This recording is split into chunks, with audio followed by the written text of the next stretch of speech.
Bismillahirrahmanirrahim. Assalamualaikum warahmatullahi wabarakatuh.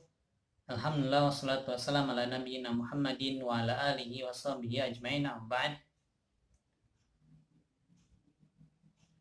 Ikhwatul iman rahimani wa rahimakumullah, para pencari ilmu di mana saja kalian berada.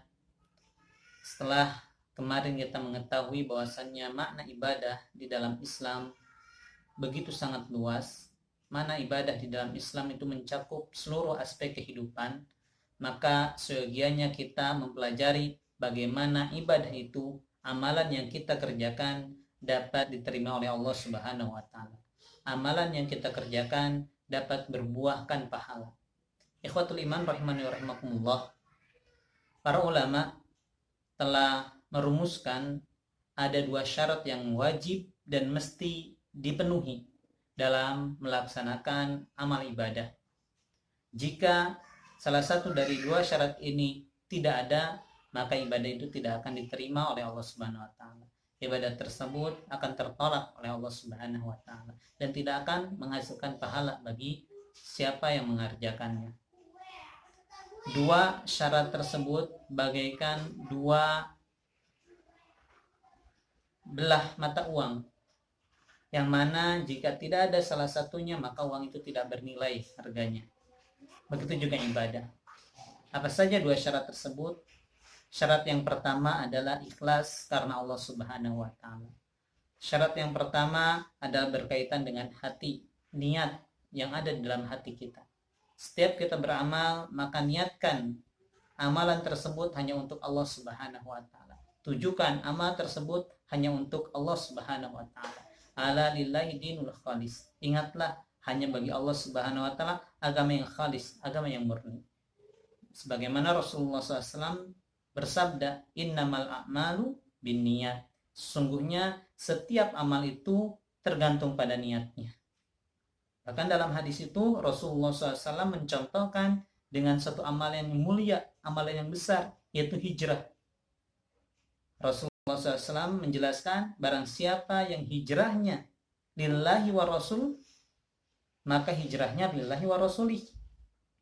Barang siapa yang hijrahnya karena Allah dan Rasulnya, maka itu hijrahnya diterima oleh Allah dan Rasulnya. Tapi barang siapa yang hijrahnya di dunia yusibuha, untuk mendapatkan dunia, awi meraatin yankihu, atau untuk menikahi seorang perempuan, maka hijrahnya untuk hal tersebut. Maka ikhwah, di sini jelas Allah Subhanahu wa taala akan menerima satu amalan yang didasari dengan ikhlas. Adapun syarat yang kedua adalah mutaba'atu Rasulullah SAW, yaitu sesuai dengan apa yang dicontohkan oleh Rasulullah SAW. Satu amalan yang menyelisihi atau tidak ada contohnya dari Rasulullah SAW, niscaya amalan itu tidak akan diterima oleh Allah Subhanahu wa taala.